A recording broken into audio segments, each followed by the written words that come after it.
Gate തുറന്നല്ലേ? പേര് Sumesh. 14 kilometre ഇവിടെ നിന്ന് നടക്കണം. അത് കഴിഞ്ഞാൽ അവിടെ ചെന്ന് സ്റ്റേ, അതിൽ നല്ല സ്റ്റേ. നാളെ ഒരു 6 കിലോമീറ്റർ നടക്കാറുണ്ട്. പിന്നെ നാളെ തിരിച്ച് രാത്രി കൊണ്ട് അവിടെ തന്നെ. മറ്റന്നാൾ തിരിച്ചുകൊണ്ട്.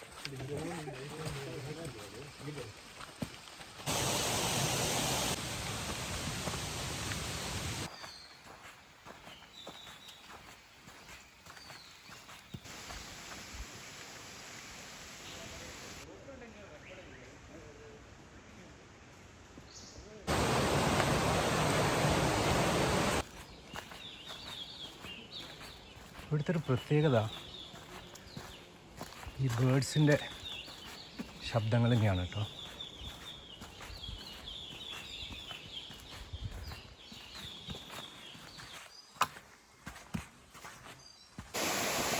വെള്ളിച്ചില്ലം വിതറി തുള്ളി തുള്ളിയൊഴുകും കാറ്ററിഞ്ഞു.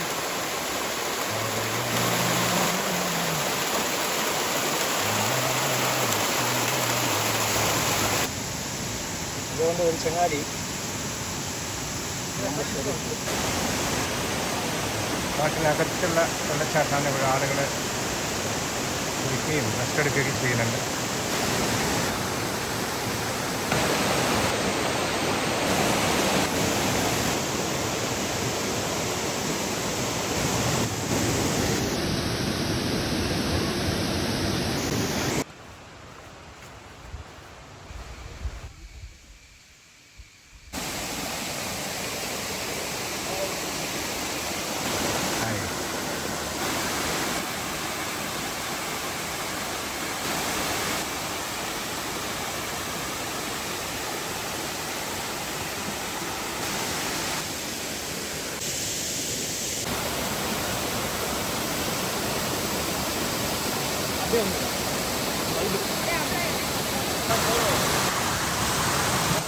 സമയം 2 മണിയായി.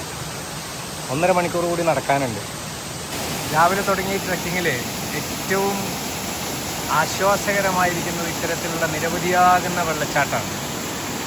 ഓരോ സ്ട്രീമും വെള്ളച്ചാട്ടവും നമ്മളിങ്ങനെ പാസ് ചെയ്ത് പോകുമ്പോൾ ആ തണുത്ത കാറ്റും ഈ ശബ്ദവും നമ്മുടെ ശരീരത്തെ മാത്രമല്ല മനസ്സിനെയും നന്നായിട്ട് ക്ലീൻ ചെയ്യുന്നത് പോലെ ഫീൽ ചെയ്യുന്നു.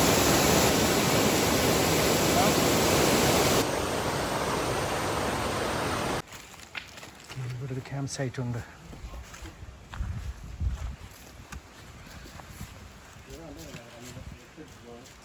നല്ല പേരാണ് ക്യാമ്പിൻ്റെത്, അട്ടയാർ.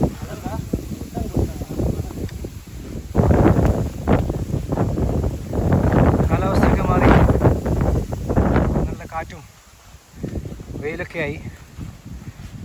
കാട് പോയി ഒരു ഓപ്പൺ ഏരിയ ആണ്. ഇനി ഒരു 4 കിലോമീറ്റർ ഇതേപോലെ കുത്തനെയുള്ള കയറ്റാണ്. ചെറിയ വഴി.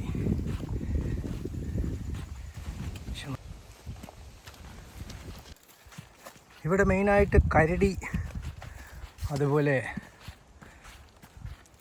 കടുവ, പുലി, ആന ഇവയൊക്കെ ഉണ്ട് എന്നുള്ളതാണ് ഡിപ്പാർട്ട്മെൻറ്റിലെ ആളുകൾ പറഞ്ഞത്. രാത്രി ഒരു കാരണവശാലും പുറത്തേക്ക് ഇറങ്ങാൻ പാടില്ല എന്നൊക്കെ പറഞ്ഞിട്ടുണ്ട്. ഇപ്പോഴെങ്ങാനൊരു കരടി വന്നാൽ എന്ത് ചെയ്യുമെന്നുള്ളതാണ്. ഇത് ദൂരെ ആ കാണുന്ന സ്ഥലത്താണ് എത്തേണ്ടത്. അതിലൂടെ ആളുകൾ പോകുന്ന കാണുന്നുണ്ടോ? ഇതുകൊണ്ടേ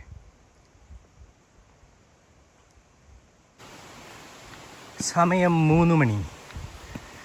2 കിലോമീറ്റർ കൂടി ഉണ്ടെന്നാണ് പറയണേ. പുൽമേട് കഴിഞ്ഞു കാട്ടിലേക്ക് വീണ്ടും കയറുകയാണ്. തണലുണ്ട്, ആശ്വാസം.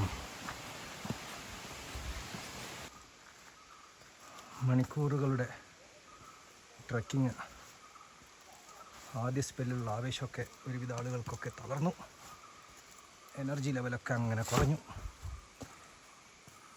കുത്തനെയുള്ള കയറ്റാണ്. വഴികളത്ര സുഖകരമല്ല. എങ്കിലും ഈ കാടിൻ്റെ നിശബ്ദതയും മരങ്ങളുടെ ഭംഗിയും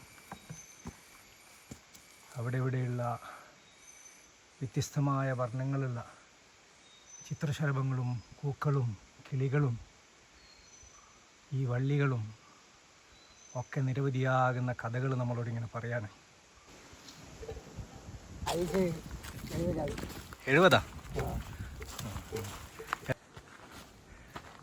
രസകരമായൊരു മരം.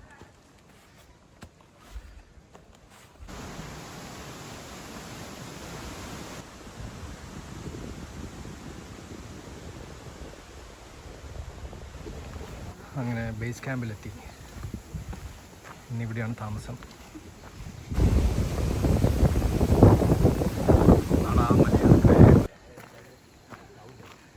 ഇവിടെ ആകെ റേഞ്ച് കിട്ടുന്നൊരു പോയിൻ്റാണ് ഇവിടെ. ഫോൺ ചെയ്യാൻ വന്നിരിക്കും. രാവിലെ മഴയാണ്. ക്യാമറ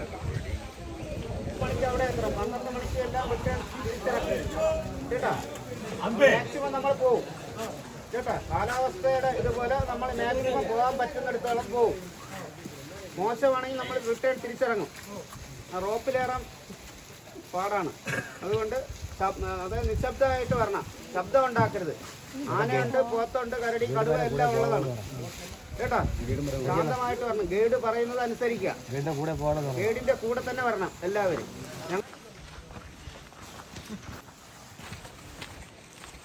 കാറ്റ്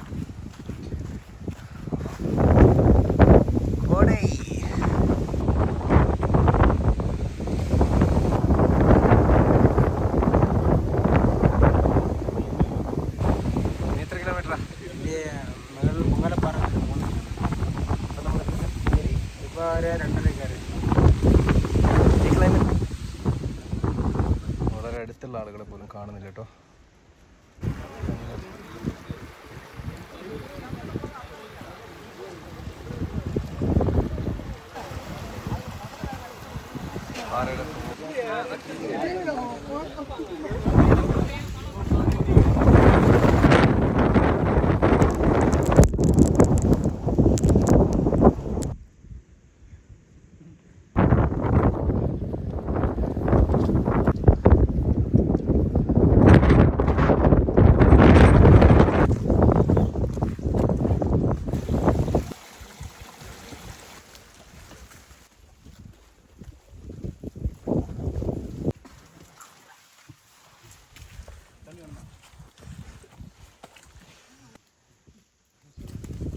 ലാസ്റ്റ് ലാപ്പിലേക്ക് പിന്നീട് ആളുണ്ട്.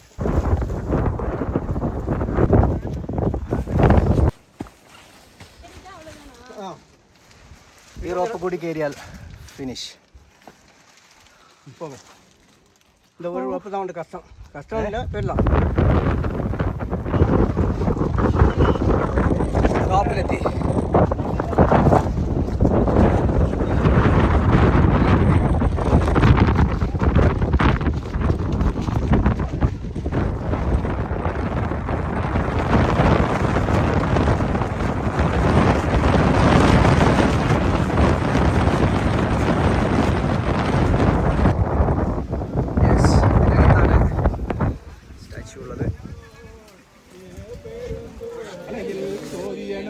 താഴുവാൻ മല സിലമ്പടി വാഴ്ത്തി വണങ്ങുവാൻ.